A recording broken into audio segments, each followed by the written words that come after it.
नमस्कार दोस्तों गैंग्रीन एक ऐसी स्थिति है जिसमें शरीर के टिश्यूज़ नष्ट होने लग जाते हैं और ये मुख्य रूप से चोट, इन्फेक्शन या किसी अन्य समस्या के कारण शरीर के किसी भाग में खून ना जा पाने के कारण होता है। गैंग्रीन त्वचा के ऊपरी हिस्से या त्वचा के अंदर भी विकसित हो सकता है और इसके अलावा मांसपेशियों और शरीर के अंदरूनी अंगों में भी हो जाता है। इसके लक्षणों में त्वचा नीले रंग या काले रंग की हो जाना, दर्द होना, सुन्न हो जाना और त्वचा से बदबूदार द्रव बहना वगैरह शामिल है। गैंग्रीन का निदान आमतौर पर स्थिति के लक्षणों के आधार पर किया जाता है। अक्सर कुछ अन्य टेस्ट भी किए जाते हैं जिनकी मदद से गैंग्रीन के प्रकार और ये कितना फैल चुका है उनका पता लगाया जाता है। निदान के दौरान आमतौर पर एक्सरे और एमआरआई टेस्ट करवाने की आवश्यकता पड़ती है और ऐसे काफ़ी उपाय उपलब्ध हैं जो गैंग्रीन विकसित होने का खतरा कम कर देते हैं।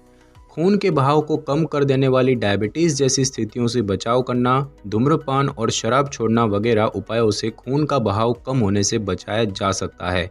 अच्छा और संतुलित आहार लेने और नियमित रूप से एक्सरसाइज करने से भी आपके खून का बहाव स्वस्थ रहता है। गैंग्रीन के इलाज में प्रभावित और नष्ट हुए ऊतकों को निकालना, बढ़ते इन्फेक्शन को रोकना या एंटीबायोटिक से उनका इलाज करना और गैंग्रीन का कारण बनने वाली स्थितियों का इलाज करना शामिल है। कई बार गैंग्रीन बहुत अधिक बढ़ जाता है तो इसे अन्य भागों में बढ़ने से रोकने के लिए प्रभावित अंग को काटना पड़ता है।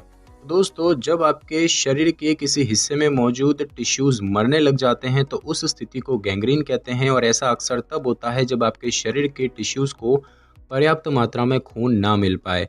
ये स्थिति शरीर के कुछ विशेष भागों में ही विकसित होती है, जैसे कि टांग, हाथ या अंदरूनी अंग वगैरह। स्थिति का जल्द से जल्द पता लगाना और उसका इलाज कर लेने से इससे होने वाले परिणाम में सुधार किया जा सकता है। दोस्तों, बात की जाए कि गैंग्रीन के कितने प्रकार होते हैं तो ये 3 प्रकार का होता है। पहला है ड्राई गैंग्रीन यानी कि सूखा गैंग्रीन। ड्राई गैंग्रीन शरीर के बाहरी हिस्से में विकसित होता है और ये अंग तक पर्याप्त मात्रा में खून ना पहुंच पाने के कारण होता है। ड्राई गैंग्रीन आमतौर पर वृद्ध व्यक्तियों के पैरों और उनकी उंगलियों पर विकसित होता है, जिसका कारण आर्टरियोस्क्लेरोसिस रोग है। ये धीरे धीरे बढ़ता है और उन ऊतकों पर आकर रुक जाता है जिनको पर्याप्त मात्रा में खून मिल रहा हो। ड्राई गैंग्रीन से प्रभावित त्वचा सूख कर सिकुड़ जाती है और उसका रंग गहरा लाल काला हो जाता है। दूसरा प्रकार है वेट गैंग्रीन, जिसे कि हम नम गैंग्रीन कहते हैं। तो दोस्तों, ये नम ऊतकों में होता है, जैसे कि मुंह, फेफड़े, आंत, सर्विक्स यानी कि गर्भाशय ग्रीवा और वल्वा वगैरह। कूल्हे और एड़ियों वगैरह पर होने वाले बेड सोर्स भी वेट गैंग्रीन का एक प्रकार होता है। वेट गैंग्रीन को आमतौर पर कुछ बैक्टीरिया से संबंधित स्थिति माना जाता है। ड्राई गैंग्रीन के मुकाबले सेप्टिसेमिया के कारण इस रोग का निदान मुश्किल होता है और ड्राई गैंग्रीन से प्रभावित हिस्से में खून ठहर जाता है, जिससे बैक्टीरिया तेजी से बढ़ने लग जाते हैं। तीसरा प्रकार होता है गैस गैंग्रीन। तो ये एक प्रकार का बैक्टीरियल इन्फेक्शन होता है जो कि टिश्यूज़ में गैस पैदा कर देता है और ये गैंग्रीन का सबसे गंभीर प्रकार होता है। ये इन्फेक्शन बहुत तेज़ी से फैलता है क्योंकि बैक्टीरिया द्वारा पैदा की गई गैस आसपास के स्वस्थ ऊतकों में तेज़ी से घुसने लगती है।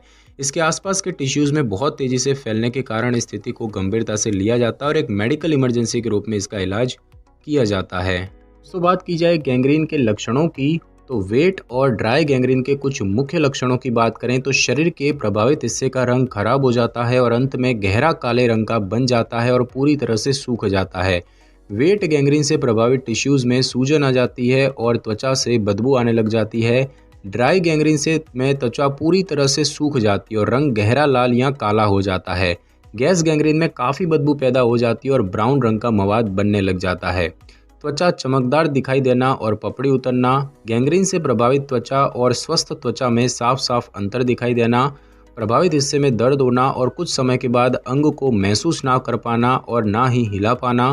प्रभावित हिस्से की त्वचा ठंडी हो जाती है और उसमें मौजूद धमनियों में कंपन होना बंद हो जाता है। दोस्तों, बात की जाए कि डॉक्टरों को कब दिखाना चाहिए, तो यदि आपके शरीर के किसी हिस्से में लगातार दर्द हो रहा है और उसके कारण का पता नहीं है तो डॉक्टर को दिखा लेना चाहिए। इसके अलावा यदि आपको बुखार, घाव ठीक ना होना या फिर त्वचा के रंग में किसी प्रकार का बदलाव महसूस हो रहा है तो जितना जल्दी हो सके डॉक्टर के पास चले जाएं।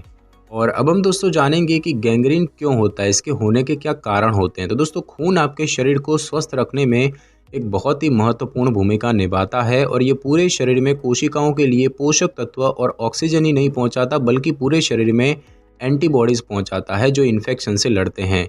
जब खून शरीर के किसी हिस्से तक ना जा पाए तो वहाँ की कोशिकाएं नष्ट होने लग जाती है और इन्फेक्शन हो जाता है, जिसके परिणाम स्वरूप गैंग्रीन से टिश्यूज नष्ट होने लग जाते हैं। कोई समस्या जो खून के बहाव को प्रभावित करती है वो गैंग्रीन का जोखिम बढ़ा सकती है। और बात की जाए कि गैंग्रीन होने का खतरा कब बढ़ता है, तो कुछ ऐसी शारीरिक स्थितियां और अन्य कारक है जो कि गैंग्रीन होने का जोखिम बढ़ा देते हैं। कुछ ऐसी स्थितियां हैं जैसे कि डायबिटीज़, आर्ट्रियोस्क्लेरोसिस, खून के थक्के बनना, अपेंडिक्स, हर्निया, हाल ही में ऑपरेशन हुआ होना, गंभीर रूप से जल जाना, किसी जानवर द्वारा काट लेना, सिर में चोट लगना, गंभीर रूप से शीत दंश हो जाना, बाहरी धमनी की बीमारी, धूम्रपान करना, तीव्र गति से कुछ लगना, शराब की लत, किसी बीमारी या कैंसर का इलाज करवाने से प्रतिरक्षा प्रणाली कमज़ोर हो जाना, HIV एड्स या फिर रेनोड सिंड्रोम। बात की जाए कि गैंग्रीन से बचाव कैसे किया जा सकता है, तो दोस्तों कुछ ऐसे सुझाव हैं जिनकी मदद से गैंग्रीन विकसित होने का खतरा कम हो सकता है। जैसे कि वजन घटाना। मोटापा सिर्फ डायबिटीज़ होने का ही खतरा नहीं बढ़ाता, इसके साथ साथ धमनियों पर दबाव पड़ना, खून का बहाव कम हो जाना, इन्फेक्शन होने का खतरा बढ़ जाना और घाव भर जाना। साथ ही साथ धूम्रपान ना करना। लंबे समय से तंबाकू के उत्पादों का उपयोग करने से रक्त वाहिकाएं क्षतिग्रस्त होने लग जाती है। साथ ही साथ डायबिटीज़ का ध्यान रखना। यदि आपको डायबिटीज़ है तो नियमित रूप से अपने हाथों और पैरों की जांच करते रहें ताकि उनमें लगी किसी भी प्रकार की खरोच, कट या फिर लालीमा, सूजन और द्रव वगैरह बहने का पता लगाया जा सके। साल में कम से कम एक बार डॉक्टर से अपने हाथों और पैरों की जांच करवाते रहें और अपने शुगर के स्तर को कंट्रोल रखने की कोशिश करें। साथ ही साथ इन्फेक्शन की रोकथाम करने की कोशिश करें। यदि आपकी त्वचा पर किसी प्रकार का घाव बना हुआ है तो उसके किसी हल्के साबुन के साथ धोकर साफ रखना चाहिए। जब तक घाव ठीक नहीं हो जाते उनका ध्यान रखना चाहिए। और साथ ही साथ शरीर के तापमान का ध्यान रखना चाहिए। शीत दंश से ग्रस्त त्वचा में गैंग्रीन इन्फेक्शन हो सकता है क्योंकि इससे प्रभावित क्षेत्र में खून का बहाव कम हो जाता है। यदि आपको लगता है कि शरीर का कोई भी हिस्सा कठोर पीले रंग का और सुन्न हो गया है या फिर अधिक समय से अत्यधिक ठंड या बर्फ के संपर्क में आया हुआ है तो जल्द से जल्द डॉक्टर की मदद ले लेनी चाहिए। और दोस्तों बात की जाए कि गैंग्रीन का निदान कैसे होता है, तो इस स्थिति के बारे में पता लगाने के लिए डॉक्टर आपका शारीरिक परीक्षण करेंगे और आपके हेल्थ संबंधी पिछली स्थिति के बारे में पूछेंगे। ऐसा करने से आपकी स्थिति के लक्षणों का पता लगा लिया जाता है और इन्फेक्शन या चोट वगैरह जैसी स्थिति का भी पता लगाया जाता है। डॉक्टर इस दौरान शरीर में खून का बहाव कम होने पर होने वाले शॉक की भी जांच करते हैं। यदि डॉक्टर को गैंग्रीन का संदेह है तो अन्य टेस्ट भी किए जाते हैं जिनकी मदद से गैंग्रीन के प्रकार और वो कितना फैल गया है उनकी जांच की जाती है। तो इसकी जांच करने के लिए कुछ टेस्ट होते हैं जैसे कि एक्सरे, टिश्यूज़ में गैस के बुलबुलों का पता लगाने के लिए एक्सरे टेस्ट किया जाता है। इमेजिंग टेस्ट की बात करें तो MRI और CT स्कैन की मदद से मांसपेशियों संबंधी समस्याओं का पता लगा लिया जाता है। बैक्टीरियल कल्चर की बात करें तो इसमें किसी भी प्रकार के बैक्टीरियल इन्फेक्शन का पता लगाने के लिए खून टेस्ट, टिश्यूज़ और उनसे निकलने वाले मवाद पर कुछ टेस्ट किए जाते हैं। कंप्लीट ब्लड काउंट की बात करें तो इन्फेक्शन का पता लगाने के लिए ये टेस्ट भी किया जा सकता है। और बायोप्सी की बात करें तो प्रभावित टिश्यूज़ का सैंपल लेने के लिए और त्वचा कहाँ तक गल चुकी है ये पता लगाने के लिए ऑपरेशन करना पड़ सकता है। इलाज के रूप में बायोप्सी का इस्तेमाल भी किया जा सकता है जिसकी मदद से नष्ट हुए टिश्यूज़ को निकाला जाता है। और अब हम दोस्तों जानेंगे कि गैंग्रीन का इलाज कैसे किया जाता है। तो दोस्तों गैंग्रीन के कारण जो टिश्यूज़ नष्ट हो चुके हैं उनको फिर से सामान्य नहीं किया जा सकता, लेकिन कुछ उपाय करके बचे हुए स्वस्थ टिश्यूज़ में गैंग्रीन होने से बचाव किया जा सकता है। गैंग्रीन की गंभीरता पर निर्भर करते हुए आपके डॉक्टर कई अलग अलग इलाज के तरीकों में से कोई एक चुन सकते हैं। यदि शरीर के किसी हिस्से में पर्याप्त मात्रा में खून ना पहुंच पाने के कारण गैंग्रीन हुआ है तो रक्त वाहिकाओं को ठीक करने के लिए ऑपरेशन करना पड़ सकता है। यदि गैंग्रीन किसी प्रकार के इन्फेक्शन के कारण हुआ है तो उसका इलाज करने के लिए शक्तिशाली एंटीबायोटिक्स दी जाती हैं और ऑपरेशन का इस्तेमाल भी किया जा सकता है। ऑपरेशन की बात करें तो नष्ट हुए टिश्यूज़ को निकालने के लिए डॉक्टर सर्जरी कर सकते हैं और ऐसा करने से गैंग्रीन फैलने से रुक जाता है और क्षतिग्रस्त टिश्यूज़ ठीक होने लग जाते हैं। यदि संभव होता है तो सर्जरी के दौरान डॉक्टर क्षतिग्रस्त रक्त वाहिकाओं को ठीक कर देते हैं जिससे कि प्रभावित क्षेत्र में रक्त का बहाव सुधर जाता है। सभी नष्ट हुए टिश्यूज़ को निकालने के लिए कभी कभी एक से अधिक बार सर्जरी करने की आवश्यकता पड़ सकती है। यदि रिकंस्ट्रक्टिव सर्जरी यानी कि फिर से जोड़ने की प्रक्रिया की आवश्यकता पड़ती है तो डॉक्टर गैंग्रीन के कारण क्षतिग्रस्त हुई त्वचा को ठीक करने के लिए स्किन ग्राफ्ट प्रक्रिया का इस्तेमाल करते हैं। स्किन ग्राफ्ट प्रक्रिया में डॉक्टर शरीर के किसी अन्य हिस्से से त्वचा को निकालते हैं और प्रभावित क्षेत्र में उसका प्रत्यारोपण कर देते हैं। त्वचा अक्सर ऐसी जगह से निकालकर लगाई जाती है जो कपड़ों के नीचे छिपी रहती है और इस त्वचा को पट्टी बांधकर या टाँके वगैरह लगाकर प्रभावित त्वचा से चिपका दिया जाता है। स्किन ग्राफ्ट सिर्फ तब की जा सकती है जब प्रभावित क्षेत्र में पर्याप्त मात्रा में खून पहुंच रहा हो।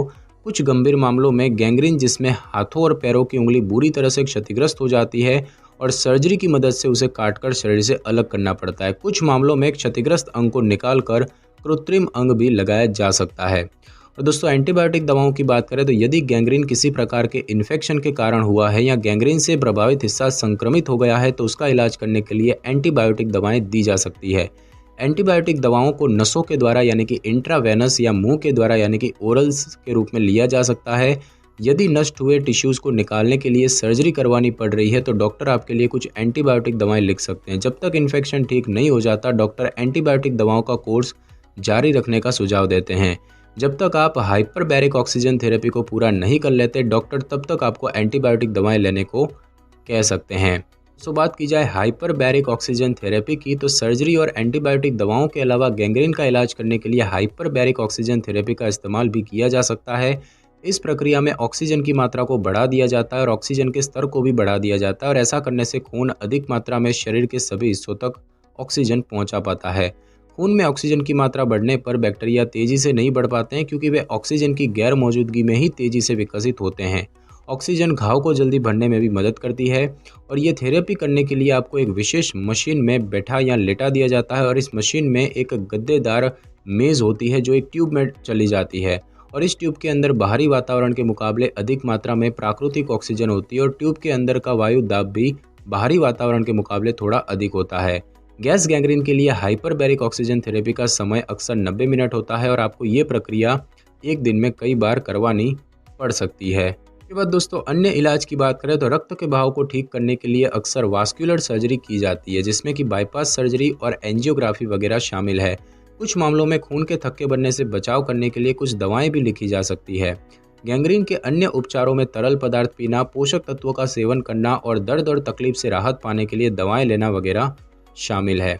और दोस्तों, बात की जाए कि गैंग्रीन से क्या क्या जटिलताएं या समस्याएं हो सकती हैं, तो कई बार बिना कोई गंभीर जटिलता पैदा किए हुए गैंग्रीन का इलाज हो जाता है और ऐसा खासकर तब संभव हो पाता है जब इस स्थिति का समय रहते पता लग जाता है।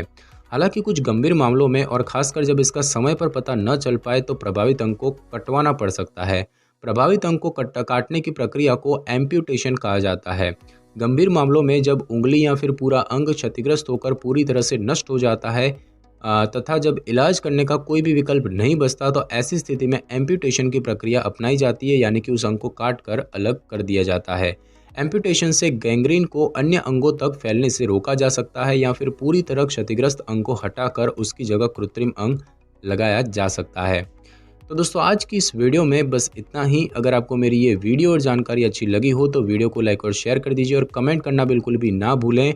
और अगर आप हमारी चैनल पर नए हैं तो चैनल को कर लें सब्सक्राइब और बेल आइकन के बटन को ज़रूर क्लिक कर लें ताकि मेरी नई वीडियो की नोटिफिकेशन सबसे पहले आपको मिल सके। Thanks for your time.